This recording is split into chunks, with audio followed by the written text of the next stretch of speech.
sendiri sudah dilakukan. Kemarin saya sudah membaca ya apa yang Bapak Ibu inginkan ya, semuanya luar biasa. Saya ikut senang karena ada satu motivasi, ada semangat yang membakar ya, walaupun di hari ke-11 ini tetap ingin memiliki atau menjadi seseorang yang lebih baik lagi ya, yang bisa juga mengayomi ya orang-orang yang nanti difasilitasi.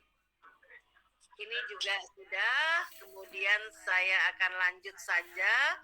Jadi di akhir sesi tentunya Bapak Ibu nanti bisa menjawab paduan pertanyaan ini ya, apakah ingin menjadi pelatih ahli yang seperti apa ya.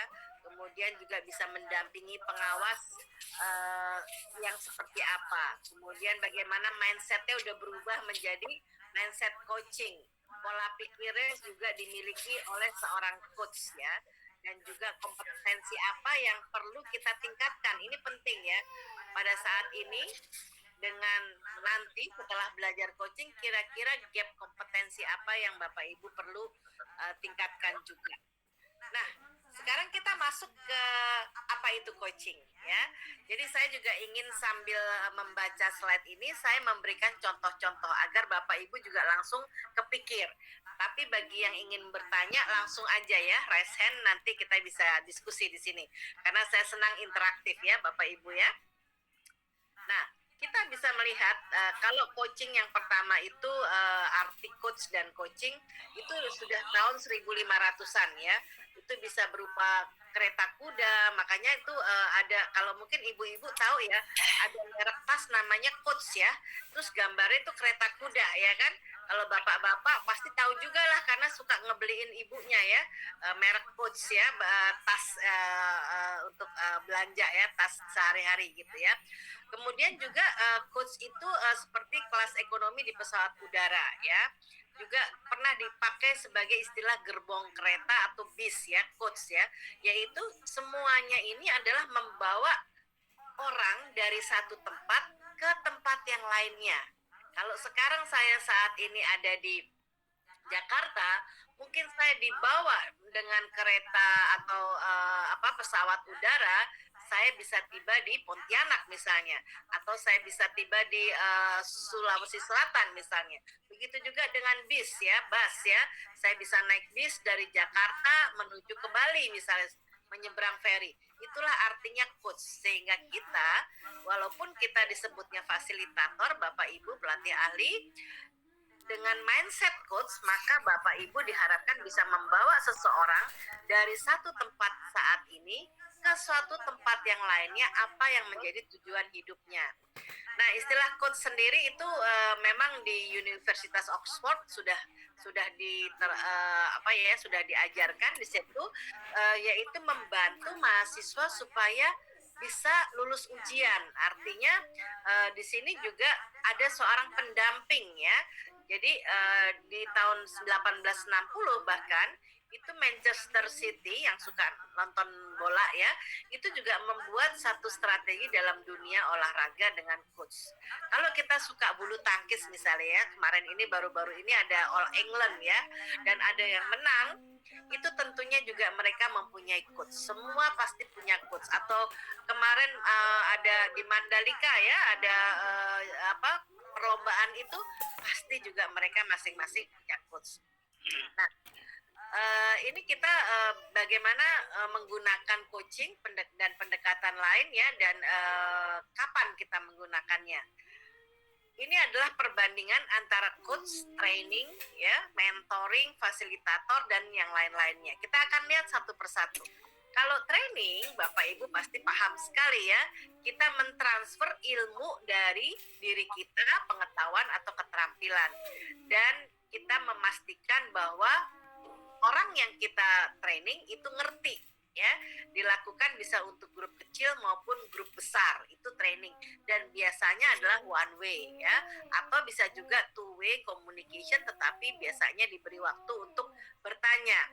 Sedangkan kalau fasilitasi, nah ini untuk memetakan, memahami suatu situasi, situasinya apa pada saat itu, dan memastikan sebagai fasilitator bahwa proses itu sesuai dengan tujuan fasilitasi. Misalnya di dalam mengambil satu keputusan, misalnya seorang kepala sekolah berdiskusi dengan Bapak Ibu mengatakan bahwa ada satu gurunya yang kelihatannya kompetensinya jauh dari kompetensi rata-rata. Bagaimana ya? Saya bingung ini Pak atau Ibu, atau misalnya dengan Prof Udan, saya pusing ini. Ada seorang guru yang masih muda tetapi dia kayaknya kompetensinya itu tidak sesuai dengan standar. Apa yang harus saya lakukan? Nah, itu kita bisa memfasilitasi ya. Dan ini bisa juga dilakukan untuk grup lebih dari 10 orang ya. Atau misalnya dalam sekolah itu para guru dikumpulkan dengan kepala sekolah ingin membuat rencana-rencana tindakan misalnya. Karena nanti Bapak Ibu pelatih ahli biasanya yang akan dihadapi adalah mengcoach grup ya, bukan one on one, tetapi kita saat ini kita akan belajar dahulu dari one on one dulu ya. Jadi itu pun nanti pasangannya bisa berdua-dua, tetapi nanti pada di lapangan itu menggunakan coaching untuk grup. Jadi itu bisa dilakukan dan sama prosesnya. Sedangkan kalau mentoring, Bapak Ibu, itu mengajarkan keterampilan tertentu dan pemahaman yang benar ya. Nah, ini kalau mentoring itu satu-satu karena kita ikutin ya, kita ikutin terus ya, dan tidak bisa hanya satu kali ya.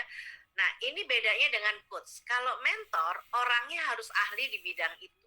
Jadi misalnya Anda mementor seorang yang ingin belajar mengenai keuangan. Mau nggak mau, Bapak Ibu harus menguasai bidang keuangan. Tapi kalau seorang coach, kita tidak perlu menguasai bidang keuangan walaupun masalahnya ataupun tujuan seseorang itu ingin mengetahui bidang keuangan. Itu nanti kita akan belajar. Sedangkan konseling biasanya untuk menyelesaikan masalah. Nah, ini juga yang membedakan dengan coaching. Coaching itu bukan masalah, bukan problem, tetapi adalah apa yang akan dikembangkan potensi dari seseorang.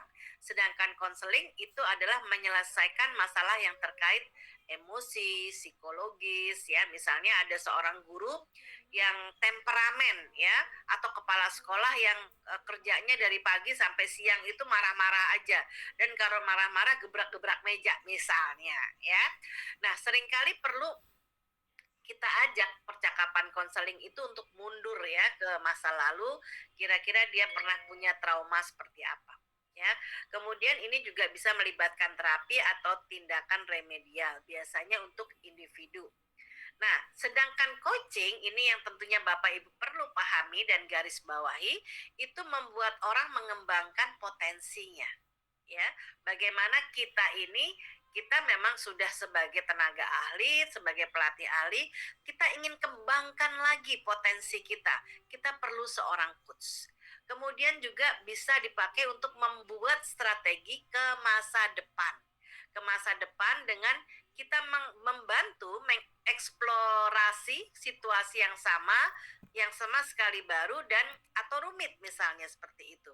Kita mengeksplor, kita perlu untuk menanyakan beberapa hal ya, dan kita bisa membantu mendorong perubahan mindset atau perilaku. Jadi coaching ini sebetulnya benar-benar adalah kedua antara coach dengan coachee itu adalah sebuah mitra ya, sebuah mitra partner ya. Jadi kita disebutnya sebagai coach, orang yang kita coaching adalah coachee, prosesnya namanya coaching ya. Jadi itu tentunya sudah Bapak Ibu pahami. Nah, ini contoh ya, kasus pertama. Tapi sebelum saya masuk ke contoh, mungkin ada pertanyaan dari tadi saya coba membuat informasi ini. Silakan kalau ada pertanyaan. Saya coach. Ya, silakan Pak Ferdi. Ya, saya ini sering menangkap bahwa coaching itu banyak bertanya. Kemarin juga belajar facilitating juga banyak bertanya. Di mana letak perbedaan pertanyaannya ya, coach ya? Ya. Jadi kalau facilitating itu kita bisa lihat di sini tadi itu adalah lebih kepada menyelesaikan suatu masalah. Sedangkan kalau coaching itu adalah kita mengembangkan potensi orang yang sedang kita coaching dengan juga bertanya apa yang cerita yang dia berikan dari berdasarkan cerita. Kalau facilitating atau fasilitasi, kita udah tahu nih, oh ada 2 orang yang sedang konflik. Oke, kita memfasilitasi apa sih yang dirasakan oleh orang tersebut, masalahnya apa dan seterusnya. Tetapi kalau coaching adalah lebih membawa seseorang menjadi seseorang yang mempunyai mindset pikiran yang baru atau perilaku yang baru. Nanti mungkin Pak Ferdi kita akan bisa lebih melihat setelah ada contoh-contohnya ya Pak ya. Ya, Ya, Coach. baik. Ya, Prof. Udan silahkan. Ya, Kak, terima kasih, Coach. Saya menangkap betul kan dengan Pak Ferdi ya. Saya juga ingin lebih jelas lagi di situ. Kalau fasilitator itu lebih ke arah memetakan. Tadi ada keyword yang saya tangkap dari Coach itu. Jadi memetakan itu melihat beberapa ada satu isu, ada di beberapa konteks, kemudian dipetakan di mana mungkin nyambungnya sehingga muncul satu solusi gitu ya. Kalau yang saya pahami, kalau coaching itu lebih ke membuka partner kita supaya lebih kreatif gitu. Kalau yang saya pahami, kelihatan kalau dari penjelasan coach, apa betul seperti itu? Jadi mengeksplor strategi yang dimiliki oleh dia, dikuatkan, kemudian dia akan menjadi lebih dari yang saat ini gitu. Persis, Prof. Udan, cakep banget, betul ya. Jadi kalau coaching itu semua strategi atau semua tindakan itu datang dari orang yang kita coach. Sedangkan kalau fasilitasi kita bisa memberikan masukan-masukan dan seterusnya. Kita memetakan, memahami situasi. Misalnya tadi konflik, lalu kita memetakan, oh Bapak, Ibu, jadi kedudukannya begini. Saya orang yang netral, jadi lebih kepada inisiatif dari fasilitatornya. Tapi kalau coaching kita sebagai mitra, jadi kita hanya membantu. Nanti saya akan berikan contoh-contohnya, pasti akan lebih jelas, dan Prof. Udan tapi betul tadi mengatakan seperti itu. Terima kasih Prof. Udan. Ada lagi? Saya Bu, Fahril. Ya, silakan. Kalau Prof. Udan membandingkan dengan fasilitasi. Kalau saya dengan konselingnya Bu, tadi Ibu mengatakan beda konseling dengan coaching. Kalau konseling itu arahannya kepada katakanlah kalau saya menyebutkan arah ke yang negatif, sementara kalau coaching ke positif gitu Bu. Tapi di istilah bimbingan konseling kita bukan membimbing yang negatif saja, yang punya potensi positif juga harus kita bimbing. Karena kalau tidak dibimbing bisa saja suatu saat dia berubah arah menjadi negatif. Baik, terima kasih Pak Farhil. Ya, pertanyaannya bagus sekali. Bedanya dengan konseling ya. Kalau konseling itu biasanya individu, benar-benar hanya one on one individu, dan masalahnya itu terkait emosi dan psikologis. Seperti tadi, misalnya kita sebagai konselor kita itu memberikan tindakan ataupun terapi ataupun juga usulan ataupun juga saran, metode. Tetapi kalau di coaching itu semua tindakan dan seterusnya itu keluar dari si coach itu sendiri. Itu yang sangat membedakan. Ya, jadi kalau konseling kita sebagai konselor kita memberitahu. Biasanya kita lebih kepada seorang konselor itu karena pengalaman dia di bidang tersebut, dia bisa memberikan masukan-masukan supaya masalahnya itu bisa terselesaikan. Dan ini lebih kepada masalah emosi psikologis. Tetapi kalau coaching itu bisa dari apapun. Misalnya Pak Farhil ingin menjadi seorang fasilitator yang disukai oleh para kepala sekolah, tetapi ada hal yang perlu ditingkatkan, misalnya mendengarkan secara aktif. Nah, nanti di dalam coaching itu kita akan menyepakati tujuannya, misalnya Pak Farhil ingin mendengarkan secara aktif atau ingin lebih present misalnya. Bagaimana ya coach, saya selama ini tuh ingin menjadi seorang fasilitator yang teladan, tapi saya punya tantangan ini mendengarkan secara aktif itu kurang kurang gimana ya, kayaknya saya perlu belajar nih misalnya kayak gitu. Nah, kita coach itu membawa orang tersebut ke arah yang oke, apa sih mendengarkan aktif itu? Kita banyak pertanyaan. Tapi kalau konseling masalahnya mungkin bisa sama. Saya tuh nggak bisa mendengarkan aktif. Saya udah emosi aja kalau orang dengar kayak gitu. Nggak mungkin, itu pasti salah. Kita judgement, kita asumsi. Nah itu lebih kepada masalah emosi dan psikologis dari seseorang. Sehingga kita perlu lakukan konseling. Tetapi benar Pak Farhil, kedepannya memang kita bisa mengkombinasikan itu. Tetapi hari ini kita mau belajar dulu mengenai coaching itu apa. Semoga menjawab Pak Farhil. Terima kasih. Ya, baik Bu. Baik. Ada tanya Bu? Ya, ada lagi? Ya. Ada Bu. Saya Pak Haji, Bu. Pak Atta. Enggak Pak. Baik, terima kasih Bu. Mohon maaf yang lainnya. Setelah mendengar penjelasan apa yang disampaikan tadi oleh Ibu, kita punya pengetahuan apa itu istilah coaching, training, kemudian fasilitator, konseling, dan seterusnya. Nah, kita sekarang kapasitas kita adalah sebagai fasilitator untuk mendampingi sekolah penggerak. Yang menjadi pertanyaan bagi saya, apakah kapasitas kita sebagai fasilitator dalam prakteknya nanti, apakah kita bisa menggunakan istilah-istilah yang lain tadi, misalnya kita berperan sebagai coaching, kita berperan sebagai training, kita berperan sebagai counseling, dan seterusnya. Nah, apakah itu bisa pada implementasinya bisa kita gunakan pada situasi sedang kita melaksanakan fasilitasi terhadap sekolah penggerak? Dan ketika kita itu harus digunakan atau diimplementasikan istilah-istilah lain selain coaching pada kegiatan fasilitator, pada situasi yang seperti apa kita harus menggunakan istilah-istilah tersebut, Pak? Terima kasih, Bu.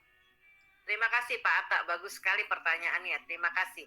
Jadi kita memang semua sebagai fasilitator, tetapi kali ini kita mau belajar menjadi seorang fasilitator yang mempunyai mindset coaching. Jadi biasanya kalau jadi fasilitator mungkin Bapak Ibu menerapkan misalnya melakukan apa yang menjadi permasalahan, bagaimana cara menyelesaikannya gitu. Tapi di dalam mindset coaching, cara kita bertanya, cara kita melakukan fasilitasi kepada para kepala sekolah itu akan berbeda nanti. Ya, itu akan kita dapatkan nanti setelah kita latihan, kita akan tahu, oh begini caranya, bagaimana menggunakan kompetensi rasa, bagaimana menggunakan alur tirta itu, ya. Jadi Bapak Ibu di sini saya lihat sudah advance semuanya, hebat-hebat, udah pengen tahu nih nanti bagaimana caranya. Kenyataannya betul Pak Atta, betul sekali. Pada saat kita nanti sudah di lapangan, kita nggak ngomong sama kepala sekolah, sekarang saya coaching ya, sekarang saya jadi fasilitator atau konselor ya gitu. Tapi nanti kita akan bungkus itu menjadi mindset coaching. Jadi kalau kita sebagai fasilitator punya mindset coaching, pendekatan kita pun akan berbeda. Dan si coach akan merasa kita ini benar-benar membantu mereka menjadi mitra, ya. Jadi itu nanti betul sekali Pak Atta. Terima kasih. Oke, baik, saya boleh lanjutkan dahulu ya. Nah, ini ada satu kasus. Oke, Pak Gunawan, saya terakhir ya. Pak Gunawan, Ya. Baik, terima kasih Coach Yayu. Ini ada berarti ini kita semuanya ini dari coaching, terus kemudian fasilitator dan lain sebagainya, ini kita kan berangkat dari satu masalah ya. Cuman bedanya itu kalau tadi di fasilitator kan itu ada banyak orang gitu kan, berarti kan ada problem dalam satu kelompok atau mungkin satu instansi gitu ya. Beda sama konseling, terus sama yang lainnya itu kan hanya konfliknya intern gitu ya, konflik dan akar permasalahan yang pertamanya gitu. Apakah betul seperti itu? Itu yang pertama. Terus kemudian yang kedua, ada coaching klinik, gitu kan? Ada coaching klinik dan kalau di sini ada coaching saja gitu. Cuman saya sering mendengar coaching klinik gitu ya. Kalau misalkan ada pelatihan pembuatan jurnal internasional terus kemudian apa semuanya gitu ya, pembuatan buku, ada sebuah coaching klinik katanya gitu, kalau kata teman-teman. Saya kadang-kadang ada kebingungan gitu ya, itu coaching klinik ini seperti apa modelnya gitu dengan coaching yang ada di sini gitu, apakah ada bedanya ataukah ada samanya gitu. Terima kasih coach. Ya, terima kasih Pak Gun. Jadi begini, tadi sebut di awal adalah masalah ya. Sebetulnya kalau coaching itu kita bukan problem solving. Kalau coaching itu kembali lagi kita membantu seseorang untuk mengembangkan potensi dirinya. Jadi bukan masalah, sebetulnya seorang kepala sekolah dia ngerasa udah hebat, udah jadi kepala sekolah. Tetapi pada saat kita sebagai fasilitator menggunakan mindset coaching, kita bisa mengoptimalkan ide-ide yang selama ini belum keluar dari kepala sekolah tersebut, potensi-potensi yang belum dia lakukan, yang dia sendiri tidak sadar. Itu, jadi bukan masalah ya. Kemudian ada istilah klinik coaching ya. Itu memang sering dipakai karena coaching ini bisa individu, bisa grup ya. Jadi coaching klinik itu adalah biasanya dilakukan segrup gitu ya, misalnya mahasiswa atau penulisan jurnal, tesis yang sedang dilangsungkan. Jadi ada tanya jawab dengan si mentor ya. Jadi ini istilah mentor lagi nih ya. Coaching klinik itu hanya istilah, tetapi coaching yang diajarkan di sini adalah saya ingin mengajak Bapak Ibu sekalian mempunyai mindset coaching di dalam bertanya. Karena pada saat kita nanti belajar mengenai mindset coaching ini, kita bisa lakukan tidak hanya sebagai fasilitator atau sebagai pelatih ahli, tetapi kita bisa gunakan juga untuk orang-orang terdekat kita pada saat kita komunikasi. Misalnya ya, saya kasih contoh yang hal-hal yang simple saya lakukan ke anak saya misalnya. Kalau anak saya itu sekarang udah dewasa muda ya, saya tanya misalnya, kamu kemana? Perginya sama siapa? Makan apa tadi? Dia nggak akan jawab sekarang anak muda kayak gitu. Tetapi saya dengan pendekatan coaching, saya akan mengatakan, Mama dengar tadi kamu makan di restoran yang baru ya? Di restoran mana? Sebetulnya saya ingin menanyakan hal yang sama. Kamu makannya di mana tadi? Sama siapa? Gitu. Tetapi how to say-nya, bagaimana kita bertanyanya itu pakai metode coaching. Sehingga anak itu juga punya ide, misalnya seperti ini. Sekarang dia berjualan online misalnya seperti itu. Oh, kalau dia hobi misalnya peralatan sepeda, kenapa kita juga pernah nggak kepikir misalnya, saya bukan yang mengatakan gini, kamu kenapa nggak jualan baju? Nah, itu akan stuck. Tapi kalau saya katakan, biasanya orang kalau cari peralatan sepeda itu dia perlu apa lagi ya? Oh iya, ada kostum ini nih. Nah, mau nyoba nggak kira-kira ke arah situ? Jadi kita kembangkan ide anak itu atau nanti dalam hal ini adalah kepala sekolah untuk mendapatkan optimasi dari mengembangkan potensinya. Itu kira-kira. Ya. Oke, terima kasih Pak Gun. Pak Dadang terakhir ya. Nanti kita lanjut dulu, nanti kita berikan waktu lagi untuk yang lain. Silakan Pak. Terima kasih Coach Ayu. Saya tadi menyimak, menarik sekali nih, training dengan seorang trainernya, coaching dengan seorang coachnya ya, kemudian fasilitasi dengan seorang fasilitatornya.